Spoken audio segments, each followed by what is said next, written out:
Netflix movies account, how to sign up Netflix. Hello everybody, welcome back to the channel. In this video I'm going to guide you on how you can sign up on Netflix, so make sure to stick with me till the very end.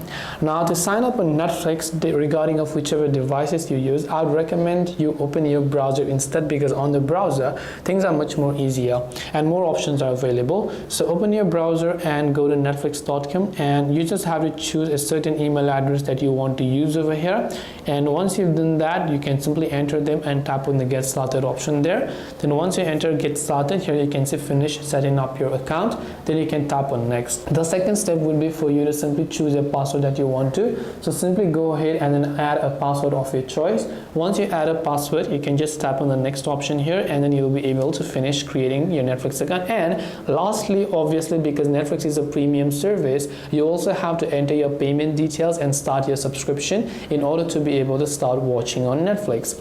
And this way you'll be able to sign up on Netflix. Hope this video was really very helpful. If you have got any more questions, then feel free to leave them down below. And thank you for watching, and see you soon in the next video.